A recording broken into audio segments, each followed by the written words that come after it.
आप एक किसी पॉलिटिकल आइडियोलॉजी की तरफ लीन कर रहे हैं या आपका झुकाव ज्यादा हो रहा है, क्या वो आप तथ्यों के आधार पर कर रहे हैं? अगर कर रहे हैं तो ये वही एनडीटीवी था जिसमें people of differing political alignments also coexisted, और यहाँ जहाँ कैमरा चढ़ा वहां आपके अंदर देवी माँ आ गई आपको माता चढ़ गई, और मतलब आप ऐसी ऐसी चीजें बोल रहे हैं एक दूसरे के ऊपर, पानी का ग्लास फेंक रहे हैं और फिर गाड़ी में बैठ के साथ में जा रहे हैं। आमतौर पर पत्रकारिता पे बार बार ये आरोप लगाया जाता है कि मुट्ठी भर 4 लोग भी नहीं आप गिना के बता सकते हैं जो दलित समाज से आते हैं और सीनियर पोजीशंस पर हैं। What is your take on the role of cultural capital? जो ये लोग परिभाषित करते हैं, कहते हैं मुख्य धारा का media, mainstream media. Sir ये डेफिनेशन लोगों के मन में तो बदल गई है। It has become digital mainstream है, डिजिटल इज मेनस्ट्रीम, और वो मनी स्ट्रीम मीडिया है।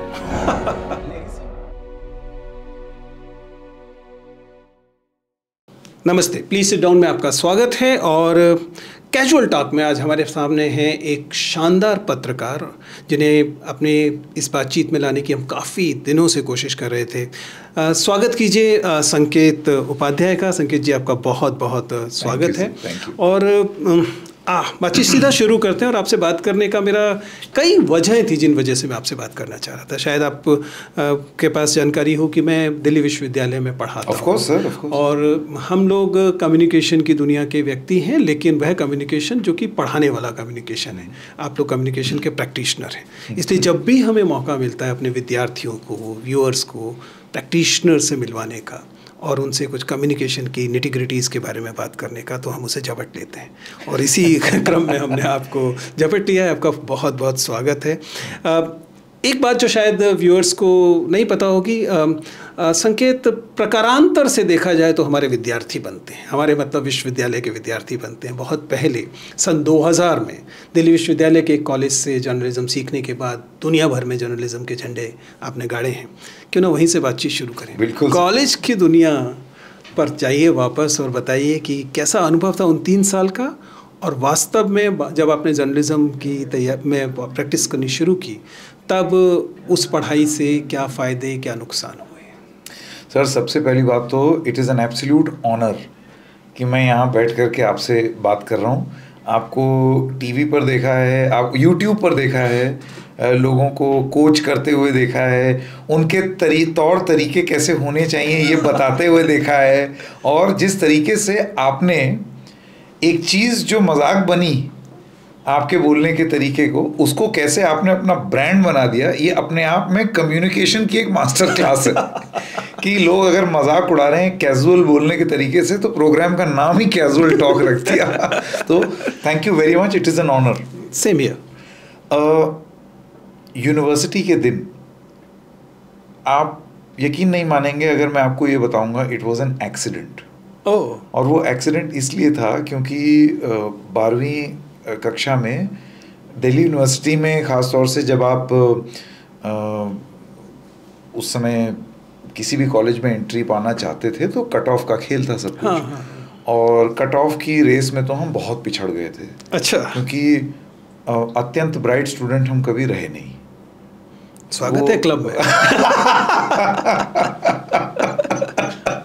तो मैं बहुत गौरवान्वित महसूस नहीं कर रहा हूँ इस बात को लेके, लेकिन बहुत कोशिश की, ईमानदारी की कोशिश की। लेकिन क्या होता था कि पढ़ाई कर रहे हैं और अगर एकदम से कोई चिड़िया दिख जाए तो ध्यान जाता ही जाता था। मैं कुछ नहीं कर सकता, अभी भी जाता है। मतलब वो अटेंशन स्पैन थोड़ा सा कभी कभार बहुत समय लगता है अपने आप को फोकस रखने में। तो उसकी वजह से, क्योंकि कट ऑफ नॉर्थ कैंपस वाला नहीं आया, ये था कि अब क्या करें। तो फिर ये हुआ कि चलिए इंग्लिश ऑनर्स ही करके देख लेते हैं। तो वो उसके लिए अप्लाई किया। उसी के साथ साथ मैं मयूर विहार में ही रहा हूँ दिल्ली में, जमुना पारी। तो एकदम घर के पीछे ही एक कॉलेज था, महाराजा अग्रसेन कॉलेज जी। और वहाँ पर ये हुआ कि यहाँ उस समय सन 2000 में जर्नलिज्म का कोएड दिल्ली यूनिवर्सिटी के कॉलेज मेरे ख्याल 2 ही थे, एक DCAC और एक Maharaja Agrasen college. Guest faculty आया करती थी। तो ये हुआ कि यहाँ पर आपको 12th में 55% ही मार्क्स चाहिए और उसके बाद आपको एक लिखित एग्जाम देना पड़ेगा। हमको एक थोड़ी सी विंडो ऑफ अपॉर्चुनिटी दिखी सर, अप्लाई कर दिया। अप्लाई किया, एग्जाम भी टू कोट यू कैजुअली दे के आ गए। वो दे करके आ गए। फिर ये था कि अब पता नहीं होगा नहीं होगा। ऑलमोस्ट एक दूसरे कॉलेज में इंग्लिश ऑनर्स की फीस देने की बारी आ ही गई थी, गए थे डिपॉजिट करने, सैटरडे हो गया तो वो जल्दी कॉलेज बंद हो गया। वापस जब घर आ रहे थे तो महाराजा अग्रसेन सोचा एक बार टहल जाएं, देखें पता नहीं आएगा नहीं आएगा। उसमें जो शॉर्टलिस्ट थी, उसमें शॉर्टलिस्ट में नंबर 3 पर मेरा नाम था। अरे वाह। तो मुझको ये लगा, मैंने अंदर से अपने आप से बात की, सुनो यार संकेत, कभी इतना टॉप बिना बिना बिना जुगत लगाए मेहनत किए अगर ये अपने आप तीसरे नंबर पर आ रहा है, इसका मतलब ये भगवान का तरीका है आपको ये बताने का कि ये आप जरा देख लीजिए कहीं यही आप तो एंट्री ही एज एन एक्सीडेंट हुई थी। मैं तो कुछ वो BCA कंप्यूटर एप्लीकेशंस और ये सब दिमाग में दसियों चीज़ें, बीच में फ़ौज जाने का भी फितूर दिमाग में था, बहुत सारी चीज़ें थी, लेकिन this was completely an accident. और फिर वो एंट्रेंस एग्ज़ाम दिया। एंट्रेंस के बाद एक इंटरव्यू राउंड हुआ। इंटरव्यू में तमाम तरह के सवाल पूछे गए। थोड़ा सा इंटिमिडेटिंग एक्सपीरियंस भी था क्योंकि वो क्रॉस क्वेश्चनिंग हो गई उसमें, तो मुझे ये लग रहा था कि कहीं मैं गड़बड़ करके तो नहीं आ गया, लेकिन all of it went well. और यहाँ से वो जर्नी शुरू हुई जर्नलिज्म पढ़ने की। और I was blessed with some of the best teachers of Delhi university, जैसे VK Agarwal sir, Sunny Thomas sir. ओह, आप सनी थॉमस सर से पढ़े हैं? जी जी बिल्कुल। और ये लोग आते थे, पढ़ाते थे, और ये थ्योरी के साथ साथ प्रैक्टिकल में बहुत विश्वास रखते थे। जैसे एकदम से आप कुछ बोल रहे हैं तो तुरंत खड़ा कर देते थे कि चलो बताओ, करके दिखाओ। तो फिर आप प्रैक्टिकली कर रहे हैं। तो हम लोग, आप ये समझिए कि पहले ही साल से वो जर्नलिज्म शुरू हो गया था। गुड।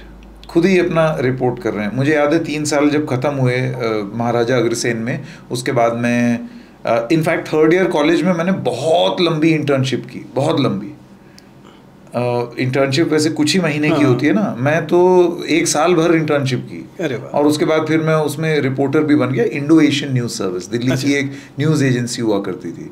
क्राइम रिपोर्टिंग भी करना, सिटी रिपोर्टिंग करना, उसके बाद आर्टिकल्स खलीज टाइम्स वगैरह में छपते थे उस एजेंसी के, तो बड़ा अच्छा लगता था। और फिर उसके बाद मैं हिंदुस्तान टाइम्स जयपुर चला गया। हिंदुस्तान टाइम्स जयपुर से जब मैं दिल्ली आया ऐसे ही एक दिन, तो ऐसे ही टहल गया अपने कॉलेज महाराजा अग्रसेन की, देखें मेरा कॉलेज कैसा है। तो वो उस समय महाराजा अग्रसेन कॉलेज की अपनी बिल्डिंग भी नहीं थी। एक सरकारी स्कूल को काट करके आधा कर, और हाँ मतलब वो एस्बेस्टस वाली शीट और उसके ऊपर नकली छत, इस तरीके से वो क्लासेस थी। जर्नलिज्म ऑनर्स से लोग बहुत खार भी खाते थे क्योंकि गेस्ट कॉन्फ्रेंस रूम खोला जाता था, क्योंकि गेस्ट टीचर्स आते थे। तो हम लोगों के पास AC वाला कमरा हुआ करता था, तो इसमें बहुत जलन होती थी बाकी बैचेस को। तो मैं ऐसे ही वहाँ गया, टहल रहा था। सनी थॉमस सर किसी चीज़ के लिए जूनियर्स की क्लास ले करके और बाहर आए। उन्होंने मुझे देखा, hello how you, how you. मैंने कहा good sir, I have just come here and I just wanted to meet you. मैंने पैर छुए, सब कुछ, तुरंत हाथ पकड़ा, मतलब उनके रिफ्लेक्सेस बड़े ऐसे, हाथ पकड़ा, come come come, now rest of the class Sanket will take. Cute भाई। तो फिर मतलब मैं जिन बेंचेस पे बैठ के पढ़ रहा था, एक आधा साल में ही मैं उन बेंचेस को पढ़ाने लगा। और वो बहुत कठिन चीज़ होती है सर, बहुत कठिन। You telling a teacher? कठिन दूसरे लिहाज से, आप अपने आप से भी सवाल पूछ रहे होते हैं, क्योंकि अभी कुछ साल पहले तक आपने जज किया है कि ये क्या बता रहा है। बच्चे भी तो अपना मतलब वो होता है ना उनका, लगातार आप एज अ टीचर सोच रहे हैं कि आप उनको जज कर रहे हैं, आपको अंदाजा नहीं है कि 20 लोग आपको जज कर लगातार कर रहे हैं। और फिर मैं अब दूसरी तरफ आ करके मेरे मन में यही चल रहा है, ये मेरे बारे में क्या सोच रहा होगा, ये स्टूडेंट ये सोच रहा होगा कि ये तो बकवास कर रहा है।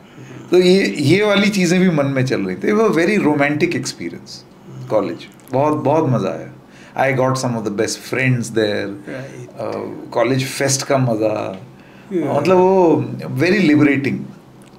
Thank you for saying so nice things about my university and this wonderful institution. संकेत, इसके बाद की जो आपकी यात्रा है वो अलग अलग इंस्टीट्यूशंस में, अगर हम एनडीटीवी जो आपका फॉर्मली हम कहें कि आखिरी वाला संस्थान रहा, वहाँ के हिसाब से देखें तो इसके बीच में आपने विभिन्न संस्थानों में काम किया, और इन सब जगहों से आपने जाहिर है कि सीखा होगा और चीज़ें होंगी, लेकिन आपके साथ जो स्टैंप लगी फाइनली वो एनडीटीवी छोड़ने के बाद लगती है। इसलिए एनडीटीवी एक समझिए कि धुरी जैसी दिखाई देता है। आपकी ज़िंदगी प्री एनडीटीवी है और पोस्ट एनडीटीवी है। What role in your opinion आप इस इंस्टीट्यूशन को, एनडीटीवी को देते हैं? क्योंकि एनडीटीवी, अब हम जिस एनडीटीवी की बात कर रहे हैं वो आज का एनडीटीवी नहीं है, उससे पहले वाला एनडीटीवी है। क्या भूमिका इसने अदा की है आपकी पत्रकारीय जीवन में, और आप इसे कितना महत्व देते हैं? एक शब्द में इसका जवाब दे सकता हूँ मैं, गुरुकुल। अरे वाह! पत्रकारिता का गुरुकुल था एनडीटीवी। ऐसा क्यों कहते हैं? 2005 में मैंने मतलब वो प्रिंट की जर्नी मेरी ख़त्म हुई 2002 से 2003 इंटर्नशिप प्लस रिपोर्टिंग इन इंडो एशियन न्यूज़ सर्विस, फिर 2 साल हिंदुस्तान टाइम्स जयपुर। ये 3 साल का प्रिंट का एक्सपीरियंस था मेरा। और उसके बाद फिर टेलीविज़न के लिए I came back to Delhi, और मैंने एनडीटीवी पहली बार ज्वाइन किया as a trainee on the news pool. और मैं क्यों कहता हूँ कि वो गुरुकुल है, क्योंकि मैं क्यों कहता हूँ वो गुरुकुल था, क्योंकि an organisation is not about swanky chairs कि बढ़िया चक्के वाली कुर्सी है, ये इसमें पुश बैक एक्शन है, और ये टीवी जो है ना यहाँ पर वो इतना बड़ा लगा है, पूरी दीवार में टीवी लगा हुआ है। इससे संस्थाएं नहीं बनती, संस्थाएं उसके लोगों से बनती हैं। Exactly. और उससे भी ज़्यादा बड़ी बात, संस्था के जो टॉप पर जो बैठे हैं, you see culture flows top down, नीचे से नहीं आता कल्चर कि आप एचआर को ये बोलते हैं दैट इनसबऑर्डिनेशन और ये और वो, वी बिलीव इन 6 जगह रंगोली बना देने से संस्था में कल्चर नहीं आता। कल्चर आता है कि ऊपर जिसने वो उसको इमेजिन किया है वो मैसेज धीरे धीरे पर्कुलेट करता है नीचे तक, मतलब इंस्टीट्यूशनल विजन ऊपर से नीचे आता है। एग्जैक्टली। तो वो चीज़ एनडीटीवी में थी। ये डॉक्टर रॉय की स्वभाव की और उनके मैनरिज्म्स की अच्छाई ही थी कि ये एक ऐसी संस्था थी जो ना केवल इंसान को इंसान समझने की पत्रकारिता में विश्वास रखती थी, संयम से और तमीज़ से काम करने में विश्वास रखती थी, ये लोगों को भी बेहतर इंसान बनाने की तरफ ढकेलती थी। और कैसे, आप किसी से भी पूछ लीजिए पुराने एनडीटीवी में sir, from the parking attendant to the receptionist to the camera guys to the pantry, आपको और किसी संस्था में इतने स्माइल करते हुए लोग नहीं मिलेंगे। Affiliating with the organisation. Exactly. खुश रहना। सर मैं 2005 से 2008 तक अपने फर्स्ट स्टेंट में एनडीटीवी में था, और उसके बाद 2019 में मैं वापस आया। परिस्थितियां अलग थी, हालात अलग थे। उस समय का एनडीटीवी कुछ और था। 2019 में एनडीटीवी किस चीज़ से गुजर रहा था ये किसी से छुपा हुआ नहीं है। मैं 2019 में जब वापस आया तो कुछ ऐसे लोग जो उस पुराने एनडीटीवी में तब के थे, वो मुझे देख करके, सर याद है आप जब लखनऊ गए थे तो आपने मुझे ये कहा था, the lady on the reception, मतलब तुरंत, do you remember you left your jacket right here. मतलब मैं आपको बता नहीं सकता, वो बहुत मुश्किल नहीं होता है अच्छा होना, बहुत मुश्किल काम नहीं है अच्छा स्वभाव रखना। बस आपको अपने आप को ये बताते रहना है कि मुझे भाई, आप अगर मुस्कुरा देंगे या हंस देंगे या किसी से प्यार से बात कर देंगे तो आप घट जाएंगे क्या, छोटे हो जाएंगे। मैं जब बाकी जगहों से कंपेयर करता हूँ तो मुझे ऐसे लगता है जैसे एक ज़बरदस्ती की एक ऐंठ लोग अपने अंदर ले करके जो चलने की एक बीमारी, लाइलाज बीमारी लोगों को हो गई है कि जब तक ऐसे यूं ना कर दें। एक और बीमारी है सर, जैसे आप किसी से हैंडशेक करें ये दिखाने के लिए कि वो आपसे सुपीरियर हैं, लोग ऐसे हाथ आगे करते हैं कि आप हमेशा उनके नीचे दबे रहें।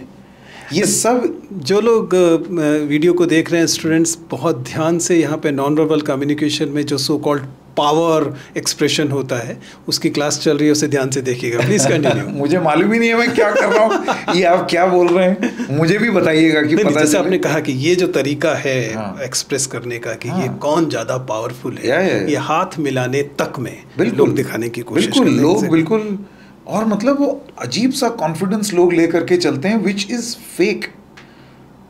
They know. एक सज्जन मेरे पास आए और वो किसी कारणवश नौकरी में नहीं थे, बहुत सीनियर जर्नलिस्ट, और ऐसे ही हम लोग बाहर फील्ड में मिले। वो मुझसे कहते हैं और क्या चल रहा है आजकल, कहाँ हो? मतलब वो तड़ी आप समझ रहे हैं। मुझे लगा बस सर ये ऐसा ही है, चल रहा है, काम है, ये असाइनमेंट कवर करने आए हैं। बढ़िया कर रहे हो तुम, बहुत बढ़िया, मैं देखता रहता हूँ, और तुम्हारा वो ठीक चल रहा है। वैसे आजकल मैं बेरोज़गार हूँ, तो कुछ हो तो बताना, ठीक है? मैं ये सोच रहा हूँ, मतलब आप सोचिए, बेरोजगारी is not something which should evoke, मतलब इतनी तड़ी बेरोजगारी में अमूमन नहीं होनी चाहिए, लेकिन नहीं होनी चाहिए बेरोजगारी में। एग्जैक्टली। तो अब ये दुनिया ऐसे लोगों से भरी है। वहां पर ये एक जो छोटा सा द्वीप है जहां लोग कंपल्सिवली खुश हैं, पैसे नहीं बढ़े, 3-4 साल से सैलरी नहीं बढ़ी, इन्फ्लेशन बढ़ता चला जा रहा है, कंपनी इंक्रीमेंट नहीं दे पा रही, तनख्वाह और काट रही है। ये वाला दौर भी देखा है एनडीटीवी ने।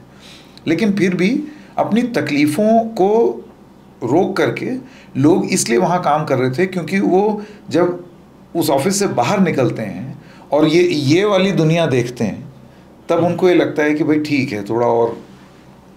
आपने बहुत रोचक बात गुरुकुल की। हम लोग तो उस पीढ़ी से आते हैं जहाँ पर प्रणव राय जब द न्यूज़ दिस वीक और बाद में एसपी जब लेकर आते हैं आज तक चैनल नहीं, ये दूरदर्शन पे आने वाला आज तक 22 मिनट्स का आज तक का प्रोग्राम था। ये दोनों गुरुकुल थे, अगर आपकी गुरुकुल वाली भाषा में देखें, जिन्होंने दरअसल पत्रकारों को, कई महत्वपूर्ण पत्रकारों को खड़ा किया जी। और दुर्भाग्य से हम उस पीढ़ी में से भी हैं जिसमें से लगभग इन खड़े किए गए सारे पत्रकारों का, अधिकांश पत्रकारों का अगर मैं कहूँ, पतन होते हुए भी हमने देखा।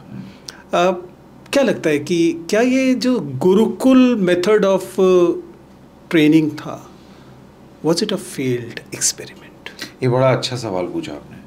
मैं नहीं मानता फेल्ड एक्सपेरिमेंट था। नहीं, लेकिन हमें लगातार ऐसे पत्रकार आपको प्रेस क्लब में या दूसरी जगह पे मिलेंगे एसपी की बात करते हुए या प्रणव राय की बात करते हुए, लेकिन उनमें से फिर कई पत्रकारों को नाम ना भी लें तो हम देखेंगे कि हम लोगों ने वो सब उसी तड़ी की झोंक पे देखा भी है। Then why are you saying that no it was not? I will tell you, क्योंकि मुझे ऐसे लगता है कि ये जो सिखाना चाहते थे अपने गुरुकुल में, वो इसलिए नहीं सिखा रहे थे कि अब वो बड़े एग्जैक्टिंग हो जाएं कि नहीं, अब तुम्हें जो मैंने सिखाया है अब इसी तरीके से अपनी पत्रकारिता करो। आप जर्नलिज्म स्कूल में एक जर्नलिज्म सीख के आते हैं और उसके बाद फिर आप ऐसी ऑर्गेनाइजेशंस में प्रैक्टिकली जर्नलिज्म सीखते हैं। और इन संस्थानों की जो सबसे अच्छी चीज़ है वो ये है कि as I use the word, they are not exacting in their form of journalism. एक बेसिक्स जो होती हैं पत्रकारिता की, उसमें देयर इज नो कॉम्प्रोमाइज। वहाँ ये नहीं चाहती कि आप कॉम्प्रोमाइज़ करें, और उस एनडीटीवी ने नहीं ही किया ना, नहीं किया कॉम्प्रोमाइज़। लेकिन उसके बाद आप अपने व्यक्तिगत जीवन में या अपनी शैली में या अपने पत्रकारिता के तरीके में, अपनी विचारधारा में, सपोज से फॉर इंस्टेंस आप एक किसी पॉलिटिकल आइडियोलॉजी की तरफ लीन कर रहे हैं या आपका झुकाव ज़्यादा हो रहा है, क्या वो आप तथ्यों के आधार पर कर रहे हैं? अगर कर रहे हैं तो ये वही एनडीटीवी था जिसमें people of differing political alignments also coexisted, and they were allowed to coexist. तो बड़ा लिबरल एटमॉस्फेयर है ना ये। और क्यों ना, how much the credit of this goes to Pranav राय? और सारा क्रेडिट उन्हें। ये सब चीजें टॉप डाउन होती हैं सर, सब। Tell us something more about your relationship with Pranav राय। अरे बाप रे, बहुत बहुत छोटा हूँ मैं सर ये बात करने के लिए, लेकिन मैं आपको जो व्यक्तिगत अनुभव था, मैं वो बता देता हूँ, and I will take you back to 2005। पहली बार स्टिल अ न्यू एंट्रेंट, एकदम बिल्कुल एकदम। तब से लेकर के अभी उनका जो नया प्लेटफॉर्म है डिकोडर, उसमें आई को एंकर विद हिम। अच्छा। वो बुलाते हैं हर बार चुनाव के वक्त, और वो मतलब ऐसे लगता ही नहीं है कि I am sitting with a veteran. उनका आपको पता नहीं मुलाकात हुई है या नहीं उनसे। वो जो होते हैं ख़ानदानी रईस, वो रखते हैं मिजाज नरम अपना, वो वाली कहानी है उनके साथ। ये जो नए नए पैसा वाले आए हैं, हाँ, नई नई दौलत जिनके पास है, तुम्हारा लहजा बता रहा है ये दौलत नई नहीं है। ये है फर्क। तो 2005 में सर मेरा एक राउंड इंटरव्यू हुआ। मैं उस समय HT जयपुर में था, तो मुझे शाम को बस भी पकड़नी थी। उन्होंने बोला कम बैक टुमारो। ना पैसे हैं ना वक्त है, कल जाके ड्यूटी ज्वाइन करनी है। ये हुआ, okay fine, the Roys will meet you at. That was my first encounter with the Roys. Mrs Roy, doctor Roy, IP Vajpayee और एक सज्जन और थे। 4 लोग ऐसे बैठे हुए थे अर्चना कॉम्प्लेक्स में, जो ऑफिस था। हाँ, तो वहाँ मेरी पहली बार उनसे मुलाकात हुई। मैं उनका जो सेक्रेटरी है एना, उनके रूम में बैठा हुआ था कि अभी ये मुझे बुलाएंगे, कि कोई आएगा बोलेगा now you can come in. Usually यही होता है ना कि नाउ यू कैन कम इन। यहाँ आता है फर्क एटीट्यूड का। वो बाहर आए, हाय कम। That's great. फर्क देख रहे हैं आप? उनको जरूरत नहीं थी आकर के मुझे रिसीव करने की। I was a 22-23 something, junior reporter की हैसियत पे ज्वाइन करता मैं, ट्रेनी न्यूज पूल। वो अगर अपने कमरे में बैठे भी रहते तो कुछ हो नहीं जाता। He felt the need to come out. लेकिन he gave you anecdote for the life. यही फर्क है जो मैं बता रहा हूँ, यही फर्क है। तो वो फिर अंदर गए, इतना ही नहीं हुआ, उसके बाद वो मीटिंग हुई, सब कुछ हुआ। मिसेस रॉय ने, मेरा ये था पता नहीं will I be able to impress them और नॉट। तो आँख के कोने से मैंने देखा मिसेस रॉय मेरे CV पर लिख रही हैं GREAT। पहुंच गए, मिल गई नौकरी। तो ये फाइनली फिर उन्होंने बोला कि now you go to NDTV का एक दूसरा भी ऑफिस था GK में, उसको W17 कहते हैं। तो उन्होंने कहा why don't you go to W17 and meet mister Rao, do you know the way? मैंने कहा no sir, get up I will tell you. ऐसे कंधे पे हाथ रख के अपने शीशे से ऐसे दिखाया, यू नो दैट रोड, ऐसे पूरा। And I am just thinking to myself, ये सपना होता है। और वो स्वभाव, व्यक्तित्व, he did not have the luxury. ये लग्जरी की बात नहीं होती है कि आप अच्छे बने रहें। आपको अपने आप को ज़बरदस्ती ये एहसास दिलाना होगा कि मैं अच्छा हूँ और मैं ऐसा ही रहूँगा। अच्छा, the problem but with this Gurukul method is कि बहुत सारे अच्छे लोग इस चीज़ को पहचान सकते हैं कि दिस इज़ द प्लेस, और ऐसे में एक अजीब सिचुएशन पैदा होती है कि एक जगह है जिसमें एक बेटर व्यक्ति है और उसके नीचे कई सारे बहुत सारे अच्छे लोग हैं जो एक दूसरे से ऑलमोस्ट compete कर रहे हैं। वो अच्छाई में भी compete करेंगे, वो प्रोफेशन में भी compete करेंगे, वो अटेंशन में भी compete करेंगे। I mean, you were in the same place where Ravish was. You were in the same place where many other people, but especially I'm mentioning Ravish. ये आपसे रिलेशनशिप में ये अच्छाई बची रहती है या ये कट थ्रोट हो जाती है? सर, यहाँ पर वो फ़र्क आता है जो आप कह रहे हैं कि गुरुकुल के चलते भी इतने अलग अलग लोग कैसे हो गए। देखिए, जो गुरुकुल मेथड है, सबसे पहली बात तो मुझे नहीं लगता है कि डॉक्टर प्रणव रॉय बैठ करके कोई तय कर रहे थे कि मैं ये मेथड लगाऊंगा और उसके बाद मेरी संस्था ऐसी हो जाएगी। I am sure he had some idea in his mind that I want an organisation like this and this is how I am. वो बहुत कंफर्टेबल कर देते हैं आपको। वो मतलब वो आप 20 something, he will come and fist bump a 20 something. Understand? आप समझ रहे हैं? Very good यार, that PTC fantastic. ऐसे करके चले जाएंगे। अब आप वो याद रखिए, है ना, दैट्स अ डिफरेंट हाई। मुझे नहीं लग रहा था कि वो ये सब कोई बहुत डिज़ाइन से कर रहे हैं कि मैं ऐसे फिस्ट बम करूँगा फिर ऐसा हो जाएगा ये वो, that is who he is. अब आते हैं जो आप बात कह रहे हैं गुरुकुल मेथड में, why I said this sort of teaching is not exacting, क्योंकि वो मकसद ही नहीं है। आप अगर उससे कुछ लर्न करना चाहते हैं तो वो आपकी श्रद्धा है, यू स्टैंड टू गेन। नहीं करोगे तो नुकसान भी आप ही का है, उनका थोड़ी कुछ बिगाड़ लेंगे आप अपना ही नुकसान करेंगे। 4 अच्छी चीज़ों को सीखने से आप अपने आप को रोक देंगे। He led a liberal newsroom, खुले विचारों से लोग एक दूसरे से बात करते थे, और उसमें आई वुड से कंपटीशन से ज़्यादा एक क्रिएटिव टेंशन एग्जिस्ट करती है, और क्रिएटिव टेंशन को मैं कभी बुरा नहीं मानता। I don't think creative tension means toxicity. Okay, let us talk one by one. For example, जो वे लोग जो एनडीटीवी से निकले और अब वे अपने अपने प्लेटफॉर्म्स में हैं, कुछ लोग नौकरियों में कर रहे हैं, लेकिन अधिक बहुत से लोगों ने अपने आप रेड माइक में हैं, बाकी रवीश हैं, और दूसरे लोगों को देखते हैं सिमिलर थॉट के, अजीत की बात करते हैं और दूसरे लोग हैं।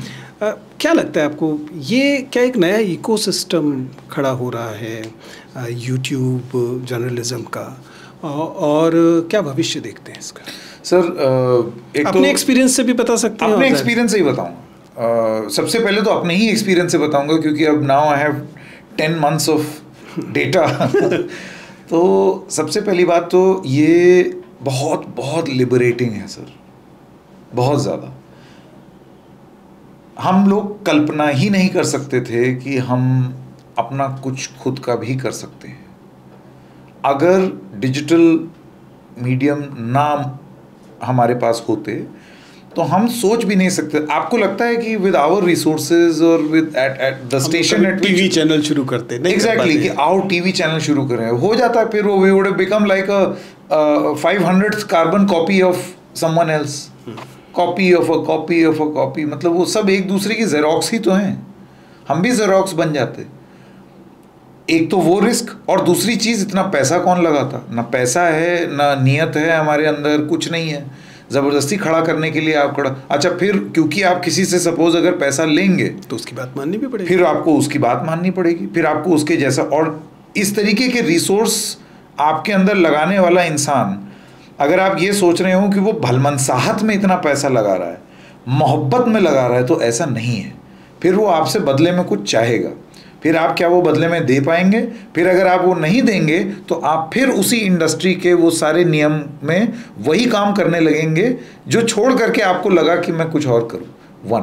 सो डिजिटल के साथ जो सबसे अच्छी चीज़ ये हुई है कि बहुत ही सीमित संसाधनों में, या मैं तो कहूँगा बिल्कुल किसी संसाधनों के साथ भी नहीं, अगर आपको ये लगता है कि आपके अंदर प्रतिभा है, आप और अ ग्रुप ऑफ इंडिविजुअल्स, जैसे हम लोग इंडिविजुअली नहीं आए, क्योंकि हमको द रेड माइक में ये महसूस हुआ that we have to create something which goes beyond individuals. मैं आपको सही बताऊं, हम लोगों की जो विजन है, हम तीनों की जो को फाउंडर्स हैं, इंडिविजुअल प्रमोशन की नहीं है।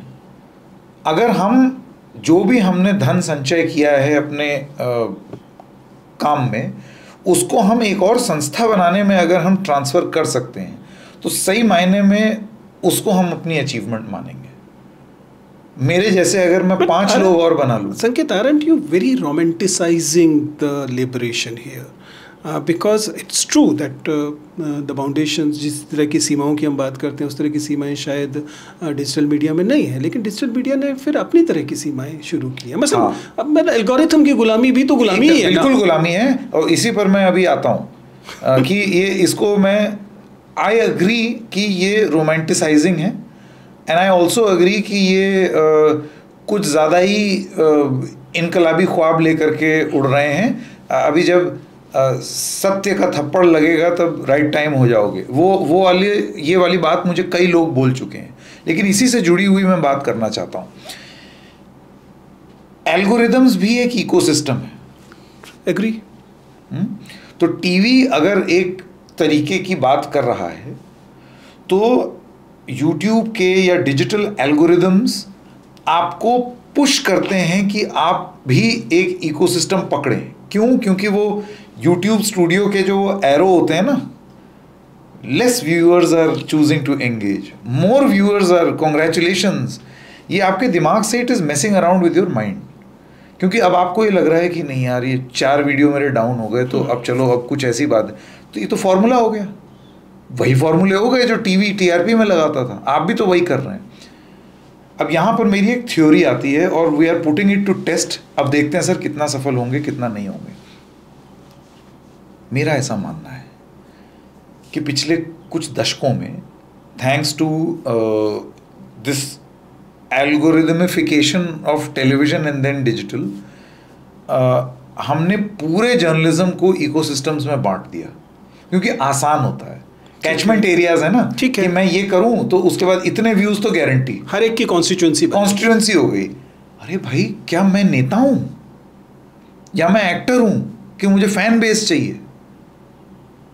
मैं कोई नेता थोड़ी हूं कि मतलब इस कॉलोनी के ये वाली बस्ती के इतने वोट मेरे, ये इतना, ये फलानी जात बहुल इलाका है तो ये मेरे, ये तो वैसी वाली सोच हो गई।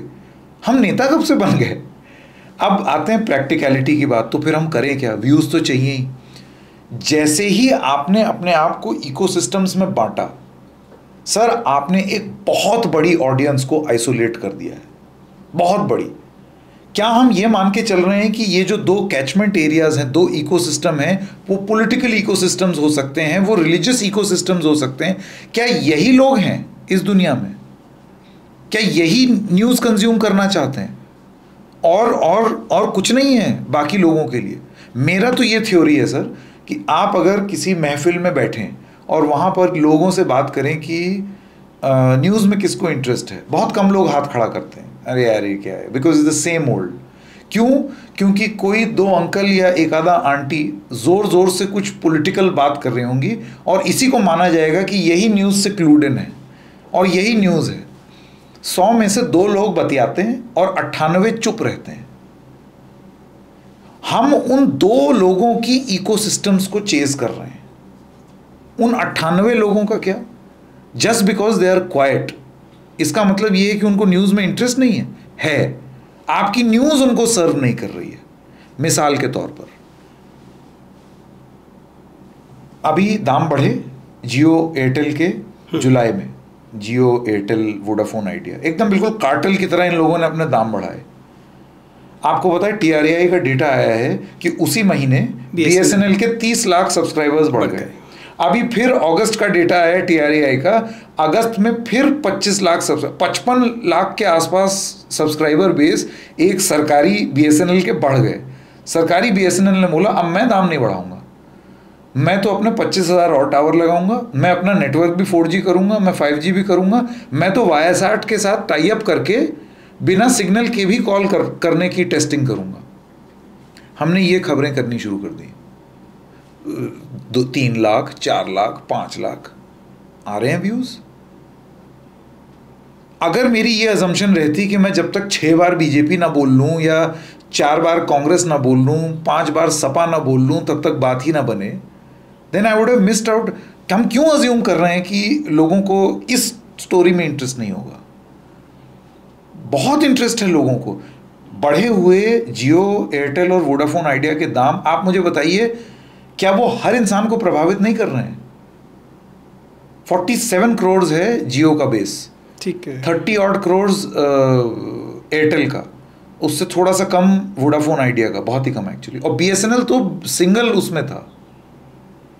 आई एम सेइंग इतनी बड़ी कॉन्स्टिट्यूएंसी है खबरों में, और हम जो है वो बिल्कुल एक टाइप की ही इको सिस्टम चेज कर रहे हैं। ओला का स्कूटर जलना, ओला, हमने उसके बारे में खबर करनी शुरू की, अगेन लैक्स ऑफ व्यूअर्स। नहीं, but then are you consciously avoiding the core political, as you were saying? Not at all, sir. Not at all. My point is, I will do it, but that will not be the only thing that I will do, because I don't believe that is the only thing people discuss, or that is the only thing that is on the mind of people in the society. But are you suggesting that we need to avoid the core politics? Sir, we don't need to avoid, but we don't need to over immerse also. That's my under exposure भी गलत है, over exposure भी। पुराने जमाने में आपको याद है रील वाला कैमरा, ज्यादा लेंस खुल गया तो खराब हो जाएगा, रील खराब, और कम खुला तो फोटो डेवलप नहीं होगी। वही चीज़ खबरों के साथ। बेहद पोलराइज्ड समाज में है, और मतलब मैं ये नहीं कह रहा कि सभी लोग पोलराइजेशन के शिकार हो गए, लेकिन बहुत सारे लोग हैं। ये जो इस तरह का अल्ट्रा पोलराइजेशन है, कोई बहुत स्वस्थ चीज़ तो नहीं है। हाँ, क्योंकि वो अल्ट्रा पोलराइजेशन अनहेल्दी हो गया। For there to be differences of opinion is a very good thing. अरे नहीं तो सब एक जैसे हो जाएंगे भाई, फिर तो ना डेमोक्रेसी रही ना कुछ, फिर तो हम लोग वो हो गए ना, फिर तो सब कुछ एक जैसा हो गया। हाँ आप सही कह रहे हैं, हाँ आप सही कह रहे हैं। भाई डिबेट कोई बुरी चीज़ नहीं होती, अलग अलग मत होना बुरी चीज़ नहीं होती, लेकिन उसको ले करके आप मैन्युफैक्चर्ड मत अगर करें, that is the problem. Television की डिबेट्स के साथ प्रॉब्लम क्या हो गया था? It was so predictable. ऐसे लोग आते थे साथ में, जो कि गाड़ी में साथ में आते थे, चाय मेकअप रूम में साथ में पी रहे हैं, और फिर कैमरा के सामने लड़ रहे हैं। एग्जैक्टली और एक दूसरे को बोल रहे हैं, are you coming for that party in the evening? या I will see you there, should I pick you up? ये सब हो रहा है। और यहाँ जहाँ कैमरा चढ़ा वहाँ आपके अंदर देवी माँ आ गई आपको माता चढ़ गई, और मतलब आप ऐसी ऐसी चीज़ें बोल रहे हैं एक दूसरे के ऊपर, पानी का ग्लास फेंक रहे हैं, और फिर गाड़ी में बैठ के साथ में जा रहे हैं। तो लेकिन आप उसका असर समाज पर क्या डाल रहे हैं? आप तो एक साथ हो गए, समाज पे आपने क्या असर डाला वो देखने को मिलता है। सो आई एग्री, वो पोलराइज्ड है, और उसके बहुत दुष्परिणाम, नफरती प्रयोगों के परिणाम हमको सड़कों पर देखने को मिल रहे हैं। इसी वजह से लिंचिंग्स हो रही हैं। I feel this is a political fall out.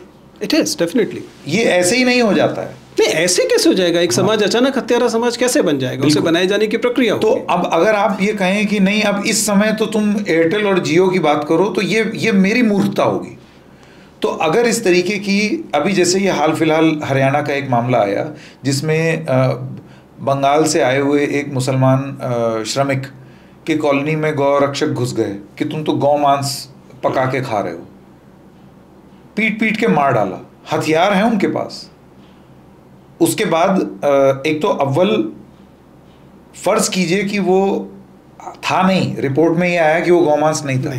पर मैं कह रहा हूं अगर होता भी तो भी आप उसको पीट के मारेंगे क्या? या कानून अपना काम करेगा? आपने कानून बना दिया ना, there is a law in Haryana, वो कानून अपना काम करता। लेकिन जो ये जो एक्स्ट्रा जुडिशियल मेथड्स हैं, अब we have weaponised the very citizen. हम लोगों ने नागरिकों का ही हथियारीकरण कर दिया है। तो सर अब ये सब चीजें, अब अगर आप, मेरा ये कहना है मेरी पत्रकारिता में इन सब चीजों के बारे में बात होगी, लेकिन सिर्फ और हर समय इन्हीं चीजों के बारे में बात हो ऐसा जरूरी नहीं है। पॉइंट। मैं ये भी बात करता हूं, हम लोग अभी एक प्रोग्राम हमने किया कि गाजियाबाद में एक उर्दू टीचर थे साहब मोहम्मद आलमगीर, उर्दू पढ़ाने वो अपने सोसाइटी में 16वें फ्लोर पर जा रहे थे। एक भाई साहब आए 36 वर्षीय मनोज कुमार, बिजनेसमैन, नशे में धुत। वो आए, उन्होंने संदेह से देखा, कहाँ जा रहे हो? उर्दू पढ़ाने जा रहा हूँ। क्या नाम है? मोहम्मद आलमगीर। बोलो जय श्री राम। तो वो चुप रह गए। फर्स्ट फ्लोर पे लिफ्ट खुली, लिफ्ट से ढकेल दिया। सोसाइटी के और लोगों को बुला करके ये बोल दिया कि अब मुसलमान भी आएंगे इस सोसाइटी में। लेकिन पुलिस ने कार्रवाई की। That businessman is in jail. He confessed to the police, मैंने ज़्यादा शराब पी ली थी। एज इफ वो कोई बड़ा मतलब वो है प्लॉजिबल कि अच्छा शराब पी ली, चलो अब नफरत फैला सकते हो। पुलिस ने ऐसा नहीं किया, पुलिस ने एक्शन लिया। बहुत सख्त धाराएं बीएनएस की उनके ऊपर लग गई हैं। तो अब क्या मैं ये रिपोर्ट नहीं करूँगा? मैंने ये सारे फैक्ट्स हम लोगों ने अपने प्लेटफॉर्म में रिपोर्ट किया है। तो समाज में जो हो रहा है वो दिखाना हमारा काम है, उससे हम बच नहीं रहे हैं। जैसे कि अभी आप थोड़ी देर पहले बोल रहे थे ना कि are you avoiding uncomfortable? No, we are not. वो सारी बातें कर रहे हैं, लेकिन और भी बातें कर रहे हैं, क्योंकि और भी गम है उनकी तरफ भी देखना है। वो भी लोगों को सता रहे हैं। बढ़े हुए डेटा पैक का दाम, रिक्शे वाले से ले करके, सर हर आदमी के हाथ में आज स्मार्टफोन के बिना आपका गिग वर्कर आपका खाना भी नहीं ला सकता। और सोचिए उसका स्क्रीन पे अगर 3 लाइन बन के आ जाए ऐसे ऐसे, तो उसकी रोजी रोटी पर परेशान। ये भी एक समस्या है, पता है आपको? एंड्रॉयड फोन्स में OnePlus, सैमसंग, मोटोरोला, उन्होंने एक अपडेट दिया और उसके बाद लोगों के फ़ोन पे 3 लाइन ग्रीन बन के आ जाती है। वो जाते हैं दिखाने तो वो कहते हैं हाँ ये हमारे सॉफ्टवेयर अपडेट की वजह से हुआ है, लेकिन तुम्हारा फ़ोन क्योंकि तुमने गिरा दिया था तो हम स्क्रीन रिप्लेस नहीं करेंगे। क्या ये जन सरोकार का मुद्दा नहीं है? That is what I am saying, we get so consumed in ecosystems and ecosystem related stories कि फिर हमको लगता है कि बस यही है, जब तक ये ना कर लो तब तक आपने पत्रकारिता नहीं की। That is what we are trying to challenge. And अब तक हमारा चल रहा है ठीक से।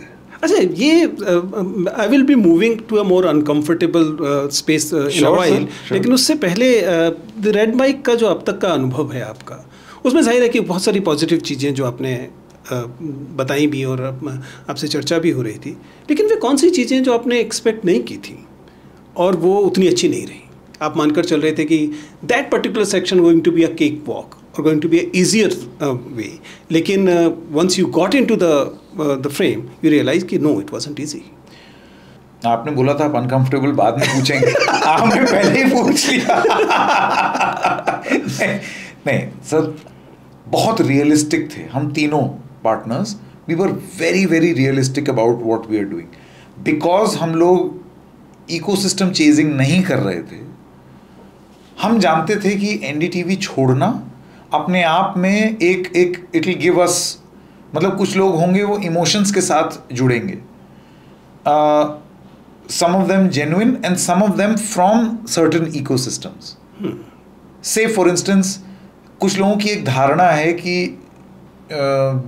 एनडीटीवी छोड़ा है तो ये एंटी बीजेपी है। मेरा काम pro anti BJP, pro anti Congress, pro anti SP नहीं है। उस तरीके से मैं ऑपरेट जिस दिन करूंगा I will fail as a journalist. इसका मतलब आप बहुत बहुत ओपन माइंड से किसी खबर को नहीं देख रहे हैं, आप एक पूर्वाग्रह से एक खबर को देखने का शुरू कर रहे हैं। क्यों? क्योंकि you want to appease, instead of appealing to your audience you are appeasing your audience.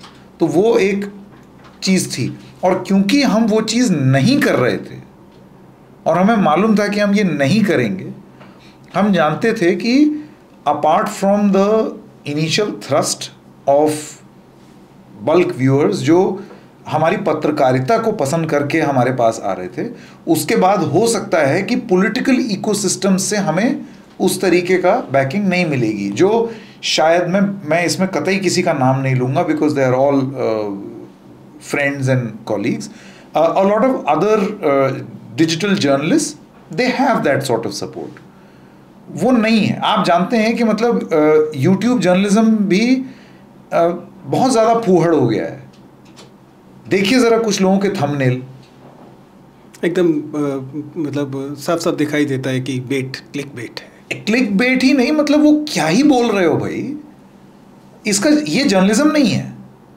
और आप सेलिब्रेटेड जर्नलिस्ट थे सबके सब, मतलब आप इतना यूट्यूब के एल्गोरिदम में डूब जाएंगे। और ये डेस्परेशन से आती हैं चीज़ें कि मुझे वो यूट्यूब स्टूडियो में वो एरो ऊपर ही देखना है हर समय, ये वहाँ की डेस्परेशन से आ रही है कि अब यू आर कंसिस्टेंटली गोइंग, और आप उसी में you are doing more of the same. नया नहीं सोच रहे आप मोर ऑफ द सेम करते जा रहे हैं कि वही उसी पूल में से मुझे और देख लें और देख लें। तो ये एक प्रॉब्लम आई, और हम जानते थे कि हम ये काम नहीं कर रहे हैं, हमने कॉन्शियसली ये रास्ता चुना है, तो our growth will be steady but slow. एक ऊपर नीचे होने वाले 5G कनेक्शन की जगह हम लोग एक स्टेडी 4G कनेक्शन में विश्वास करते हैं। Okay, now to the uncomfortable one. तो मैं बस ये कहना चाहता हूँ कि ये जो आप कह रहे हैं कि जो एक्सपेक्ट नहीं किया था, सर ये एक्सपेक्ट किया था कि वो एक पेस पे चलेगा। और बाकी आप देखिए ना, 9-9.5 महीने बाद इतना प्यार लोगों का, से what is right not what is popular, ये हम लोगों की विचारधारा है। बात जो सही हो, लोकप्रिय नहीं, क्योंकि सही बात लोकप्रिय हो सकती है, लेकिन ज़रूरी नहीं है कि हर लोकप्रिय बात सही हो। ठीक बात। इस विचारधारा से, इस विचारधारा This is something we have been doing in classroom and outside, and I've realized that it's not easy to do. It's not easy to do because sometimes you put your heart into something and you know what you're saying is right, but you end up not getting the kind of support you were expecting, and there may be sometimes your own content which you know is not really the best, But it end up giving you numbers and then you have that temptation. Yeah. Let's do it again. Yeah. So you have to hold yourself ये back. वो था ना बॉलीवुड में, जैसे एक दौर आया था कि आंटी नंबर 1, कूली नंबर 1, फलाना नंबर 1, दूल्हे नंबर 1, सब नंबर 1 हो रहा है. क्यों हो रहा है? फॉर्मूला हो गया. Then your mind becomes formulaic. और इसी से अगर आप अपने आप को झकझोर के बाहर नहीं निकालेंगे तो आप भी फॉर्मूला पत्रकार हो जाएंगे, फॉर्मूला मूवी और फॉर्मूला डायरेक्टर और फॉर्मूला एक्टर की तरह. उस चीज़ से अगर आपने अपने आप को बाहर नहीं निकाला. संकेत उपाध्याय जी, हम जिस मुश्किल सवाल की बात कर रहे थे तो आपने जिस तरीके वो हम लोग क्लासरूम में, संकेत उपाध्याय, हाँ वही you will understand why I am saying so. हम लोग क्लासरूम में जब इस चीज़ को हैंडल करने की कोशिश करते हैं, it's about cultural capital. It's about the cultural capital we carry. You are coming from a family which is, आपके पिताजी को हम लोग कब से एक बहुत सेलिब्रेटेड पत्रकार और इंटेलेक्चुअल की तरह जानते हैं. Then you yourself been doing very well. Your wife is also doing well. So there is a cultural capital that is associated with you. How much role, क्या भूमिका है इस सांस्कृतिक पूंजी की उस दुनिया में जिस दुनिया की हम बात कर रहे हैं, पत्रकारिता की दुनिया जिसमें यूट्यूब जर्नलिज्म भी शामिल है, और ऐसा व्यक्ति जिसके पास ये वाली कल्चरल कैपिटल या तो नहीं है या बहुत कम है, किसी दलित परिवार से आने वाला व्यक्ति, दलित परिवार से आने वाली स्त्री, आदिवासी, वे लोग अगर यह उम्मीद रखें अपने मन में कि उनकी बात भी इस दुनिया में कही जा सकती है, सुनी जा सकती है और उसकी इज्जत हो सकती है. आमतौर पर पत्रकारिता पे बार बार ये आरोप लगाया जाता है कि मुट्ठी भर 4 लोग भी नहीं आप गिना के बता सकते हैं जो दलित समाज से आते हैं और सीनियर पोजीशंस पर हैं एडिटर में. What is your take on the role of cultural capital in this sphere? एकदम सही कह रहे हैं सर. देखिए, एक not because we designed it that way, लेकिन एक एडवांटेज मैं संकेत उपाध्याय होने के नाते मेरे पास था. और एडवांटेज किस तरीके का था मैं वो बता देता हूँ. 2 भाग में इसको डिवाइड करूँगा. एडवांटेज नंबर 1, पिताजी को पत्रकार और पत्रकारिता की, उन्होंने कोई मुझे बचपन से बैठ करके कोई शिक्षा नहीं दी कि ऐसे जर्नलिज्म होता है, लेकिन घर में देख देख के ऑम्बियंस लर्निंग जिसे कहते हैं ना, वो ऑम्बियंस लर्निंग हम बचपन से कर रहे हैं. सिर्फ पत्रकारिता की ही नहीं कर रहे हैं, बेगम अख्तर, इकबाल बानो और बड़े गुलाम अली खां साहब, उस्ताद अमजद अली खां साहब, इन सब के गाने भी मतलब सुन के बचपन से वो अभी दिमाग में बैठे हुए हैं. And that's a privilege which many may not have. Exactly. तो ये इस लिहाज से अगर आप मुझसे पूछें कि मैं प्रिविलेज्ड हूँ, हाँ मैं हूँ, लेकिन मैं इसको ले करके गिल्टी फील नहीं करूँगा.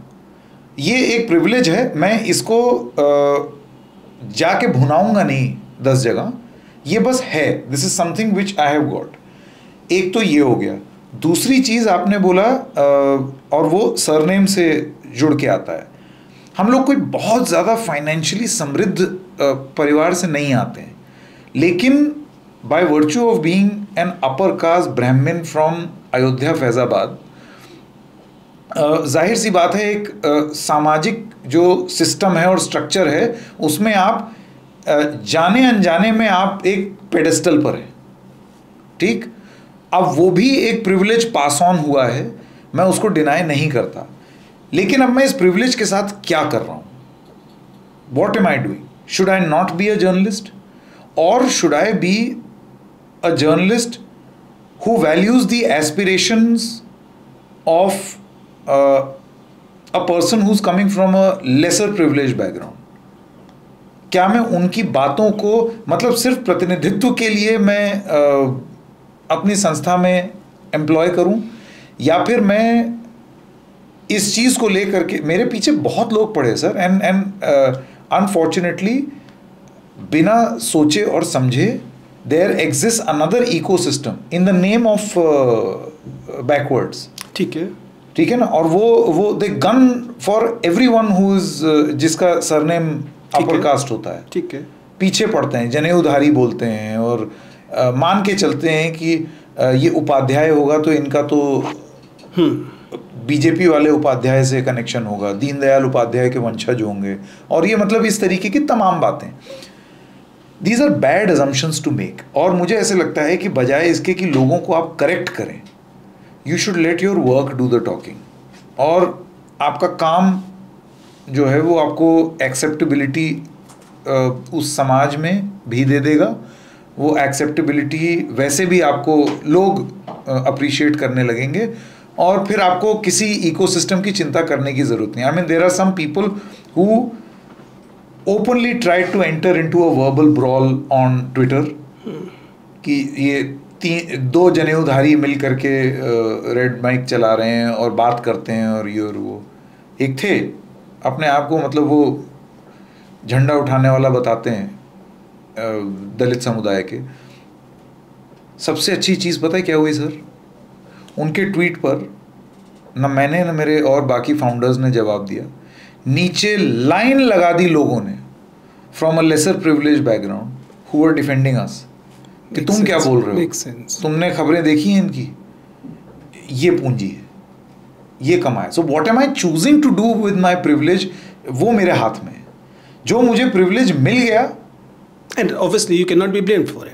हाँ मतलब मैं क्या करूं भाई। लेकिन संकेत, हम मतलब चूंकि हम सब पे लागू होता है, क्या हम इन प्रिविलेजेस को ट्रांसेंड करने की कॉन्शियस कोशिश कर पाते हैं? जैसे मैंने अभी फेमिनिज्म वाले इसमें कहा कि हम लोग पुरुष की तरह अगर पैदा हुए हैं तो हमारे पास पुरुष होने के कुछ प्रिविलेजेस हैं, and D learning those being main privileges is a tough ask. Similarly, it applies to other privileges also. Because आप दूसरे के you can't step into their shoes. हाँ. आप प्रयास कर सकते हैं कि आप कुछ ऐसा करें जो कि उनकी भी आवाज़ बने, है ना? तो ये तो सर जर्नलिज्म की ट्रेनिंग से भी तो आता है। आपको हमेशा you will have to step into someone else's shoes. उसकी बात भी सुन लें। एक्चुअली इसमें एक और चीज़ बहुत ज़रूरी है, सुनने की क्षमता। एग्जैक्टली सुनाने की क्षमता नहीं। एक इंटरव्यू, मुझे बहुत सारे लोग इंटरव्यूअर की तरह जानते हैं, यूपीएससी वाले इंटरव्यू, मॉक इंटरव्यूज के लिए। सर मेरे बैठने का तरीका कैजुअल तो नहीं है। तो उसमें हम लोग बार बार इस बात को कहते हैं कि आपके कम्युनिकेशन में सबसे इम्पोर्टेंट चीज़ लिसनिंग है, ऑब्जर्वेशन है। आप कितनी गहराई से, कितनी संवेदनशीलता से उन लोगों को सुन पाते हैं जो आप जैसे नहीं हैं, या उनको अप्रिशिएट कर पाते हैं। It is always very difficult, and sometimes in fact मैं जब आप ये कह रहे थे कि भाई हम पर हमला होता है, मैं तो कई बार उस हमले को भी चाहता हूँ कि थोड़ा सा और उदारता से लिया जाए, क्योंकि ठीक है उसके पीछे इकोसिस्टम होता है, उसके पीछे वेस्टेड इंटरेस्ट भी होते हैं, लेकिन कई बार वो उस एंगर से भी उपजता है जो अंडर प्रिविलेज होने से, जो डेप्रिवेशन से आ रहा होता है। Not necessarily from the leaders, लेकिन कई बार जो सामान्य, sir not always, that is what I am saying, क्योंकि जो समाज से जो आएगा वो जब आप रिपोर्टिंग करेंगे तब आएगा, लेकिन फिर वो आंख में वो भी रहता है कि बताओ अब क्या, वो मजबूरी भी दिखती है आंखों में, तो वो वहाँ से वो भाव आता है कि नहीं मुझे सुनना होगा इनको। प्रॉब्लम ये जो है ना, जो आप बोल रहे हैं वो मैं सुनता तो हूँ ही, खैर मतलब वो you got to have a thick skin, ठीक है। ये criticism is not coming from a healthy space. ये एक इकोसिस्टम बनाया गया है बहुजन समाज के नाम पर, और मतलब वो इस तरीके से किया है कि अब हमको we have to hunt in packs, और हमको टारगेट करना है, टारगेटेड अटैक करना है। और ये जो डिजिटल मॉब लिंचिंग है ना, उससे मुझे प्रॉब्लम है, लेकिन उसको ले करके मैं बहुत, जिसे कहते हैं, दुखी हूँ या प्रभावित हूँ, ऐसा नहीं है। आप कर लीजिए, अगर आपको इसमें खुशी मिल रही है तो आप वो भी कर लीजिए। जवाब मैं नहीं दूंगा, बस गाली देंगे तो ब्लॉक और कर दूंगा। ये this is a privilege I have. आपको जो बोलना है आप मुझे बोलिए, जितनी ऊंचे स्वर में बोलना है बोलिए, लेकिन आप गाली मत दीजिए प्लीज। वो बर्दाश्त नहीं करेंगे। संकेत, ये जो आपका ट्रांजिशन है from the television journalist to digital वाला जर्नलिस्ट, इसका भी एक इकोसिस्टम पुराने इकोसिस्टम से टकरा रहा है, रीएडजस्ट कर रहा है। एक सेकंड सर, क्या? पुराना जो टेलीविज़न और प्रिंट का जर्नलिज्म का एक पूरा स्फीयर है, मसलन मान लीजिए प्रेस क्लब है, और उसमें जनने वाले अलग अलग तरह के लोग हैं, उनका पूरा का पूरा एक समुदाय है।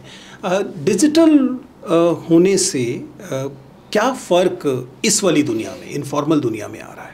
क्या डिजिटल जर्नलिज्म के पास, जर्नलिस्ट के पास भी अब वो रुतबा मिलना शुरू हुआ क्या जो एक सेलिब्रेटेड टेलीविज़न जर्नलिस्ट के पास होता था? प्रेस क्लब में जाने में 4 लोग आगे पीछे चलने वाले आने को शुरू हुए कि नहीं हुए? एक चीज़ मैं कहता हूँ सर, और ये आपने भी महसूस की होगी क्योंकि आप you are also part of this space only. हाँ, yes, I am fortunately unfortunately but I am exactly. जो ये लोग परिभाषित करते हैं ना, कहते हैं मुख्य धारा का media, mainstream media. Sir ये डेफिनेशन लोगों के मन में तो बदल गई है. हाँ, it has become digital mainstream है. Digital is mainstream. और वो मनी स्ट्रीम मीडिया है. लेगेसी मीडिया के पास खूब सारा पैसा है टीवी में, ठीक है, कॉर्पोरेट फंडेड या पुराना, जो भी पैसा उनके पास ज़्यादा है. तो they will wow you with a lot of, हम ऐसा एक जिब लगा देते हैं, हम ऐसा उड़ा देते हैं, वहाँ से हेलीकॉप्टर उड़ा देते हैं, टॉप एंगल ले लेते हैं, ये वो ये सब करेंगे क्योंकि पैसा है ना. वो उसके चक्कर में क्या, मनी अट्रैक्ट्स मनी. आप इस तरीके का कुछ गिमिक करेंगे तो उसमें 6-7 स्पॉन्सर आ जाएंगे. वो अभी भी वो चल रहा है. रेजिड्यूअल बिजनेस मॉडल वो चल रहा है. जिसने ये चीज़ नहीं समझी कि digital is main stream media, और वो अभी भी अगर लीनियर में इन्वेस्ट करता रहेगा या उस चीज़ में इन्वेस्ट करता रहेगा, तो you are digging your own grave. क्योंकि जनता मूव ऑन कर गई है. जनता मूव ऑन कर गई है. Read the writing on the wall. हमने तो पढ़ ली थी. विज्ञापन दाताओं ने पढ़ना शुरू किया कि नहीं? हाँ, ये है बड़ा सवाल. ये है बड़ा सवाल. तो यहाँ मुझे एक टीस है फ्रॉम एडवर्टाइजर्स. प्रॉब्लम क्या है कि वो अभी भी डिजिटल मीडिया को अनस्ट्रक्चर्ड स्पेस की तरह देखते हैं. वो इंडिविजुअल्स के एफर्ट की तरह देखते हैं, छोटा एफर्ट देखते हैं. तो इस वजह से, जिसे कहते हैं ना, चिल्लर को खींचता है और रुपया रुपये को खींचता है. तो वो अभी भी इस वजह से इन द एडवर्टाइजर्स माइंड वो ज़्यादा स्ट्रक्चर्ड सिस्टम है, सेफ सिस्टम है. एडवर्टाइजर्स के मन में एक और चीज़ भी है डिजिटल को लेकर के, कि डिजिटल में पता नहीं है क्या बोलते होंगे क्या नहीं, हमारा ब्रांड इनसे अलाइन होगा या नहीं, सरकार पता नहीं इनको किस तरीके से देखेगी. टीवी में तो हमें ये सेफ है ना कि अगर ये चैनल चल रहा है, कोई रेड वेड नहीं हुई है इनके ऊपर, तो फिर यहाँ ऐड देना सेफ है, ठीक है. तो वो उस लिहाज से बड़े एडवर्टाइजर्स सेफ खेलते हैं. वो जानते हैं कि उनको ना व्यूअरशिप मिल रही है, they are not getting a bang for their buck. उनको कुछ नहीं मिल रहा है, ना विजिबिलिटी मिल रही है, दैट इज़ वेस्टेड मनी, लेकिन फिर भी फेंक रहे हैं अभी. तो ये जो रेजिड्यूअल बिजनेस मॉडल है जिस पर अभी मनी स्ट्रीम मीडिया चल रहा है, ये कब तक चलेगा मैं देखना चाहता हूँ. इसमें 2 चीज़ें होनी बहुत ज़रूरी हैं. नंबर 1, एक सिस्टम बनना बहुत ज़रूरी है डिजिटल स्पेस में, जहाँ पर एक इस तरीके का एक ऑर्गेनाइजेशन हो, where that organization recognizes good digital players, where advertisers can be connected to those good digital players, and then they can invest in the future.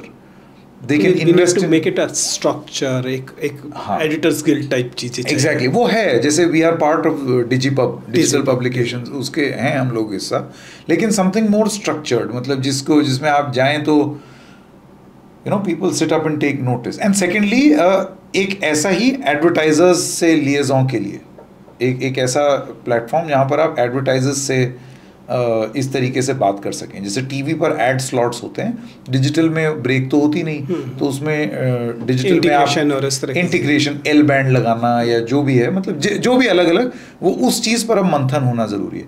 और जो दूसरी चीज़ ज़रूरी है, और ये डिजिटल क्रिएटर्स को और डिजिटल ब्रॉडकास्टर्स को खुद अपने आप से सोचना होगा, while digital journalism is liberating, it is a powerful new medium which requires greater responsibility also. आप कुछ भी उल जलूल बोलेंगे, कुछ भी उल जलूल लिखेंगे, एल्गोरिदम के लिए लिखेंगे ताकि फिर आप जा करके किसी एडवर्टाइजर्स को दिखाएं कि ये देखो मेरा एरो ऊपर जा रहा है, लेकिन वो कैसे गया है, किस फूहड़ता से गया है.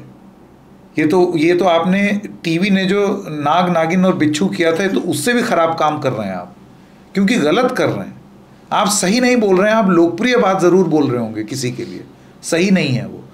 ये मैच्योरिटी, ये परिपक्वता अपने अंदर लाना, ये डिजिटल ब्रॉडकास्टर्स के लिए बहुत ज़रूरी है.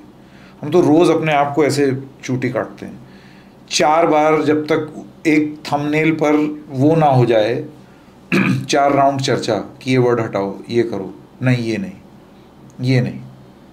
हम ये काम द रेड माइक में जो लोग हैं, हम पहले, क्योंकि इससे पहले एक संस्था में भी साथ थे, ये सारा काम हम वहाँ भी करते थे. ये सेंस ऑफ रिस्पॉन्सिबिलिटी अगर आप अपने अंदर नहीं लाएंगे तो लॉन्ग रन में आपको इज्जत नहीं मिलेगी। शॉर्ट रन में आपको लोग बिग फैन बोल करके सेल्फी तो ले लेंगे, लेकिन आप अपने आप से आप कैसे झूठ बोल लोगे बताइए? How will you lie to yourself? ये वाला कॉन्फिडेंस हो गया है तो ऐसा वाला कॉन्फिडेंस नहीं चाहिए। चलिए संकेत, खत्म करते हुए आखिरी सवाल आपसे ये कि 5 साल बाद किस संकेत उपाध्याय को आप अब से देख पा रहे हैं? सर ये बहुत यूपीएससी वाला सवाल पूछा है आपने, बहुत ज़्यादा ऐसे लग रहा है मेरा मॉक इंटरव्यू हो रहा है। मुझे नहीं मालूम सर, मुझे बिल्कुल नहीं मालूम। मुझे तो यही नहीं मालूम था कि हम 10 साल में यहाँ तक ले आएंगे, 10 महीने में द रेड माइक यहाँ तक आ जाएगा, बिल्कुल आइडिया नहीं था। और मुझे ऐसे लगता है कि आपको पता है सर, एक नई चीज़ शुरू की अभी मैंने 10-15 दिन पहले।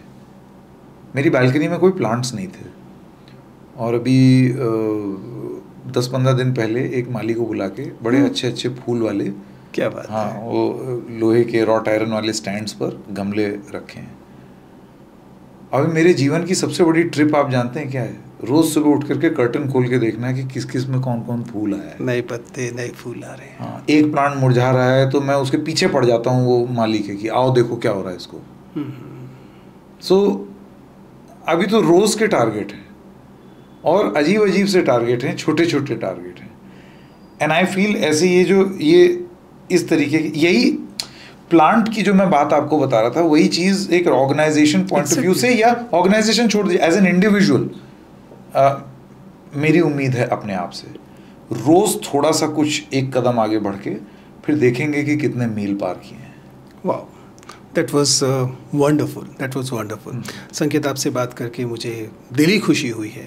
और यकीन मानिए कि ये संवाद, आई डोंट केयर कि इसको कितने व्यूज़ मिलते हैं, कहाँ जाता है, honestly I don't care about that, लेकिन it was a enlightening conversation and I learned a lot. I hope you enjoyed it. Thank you. Thoroughly enjoyed, sir. Thank you so much. Thank you.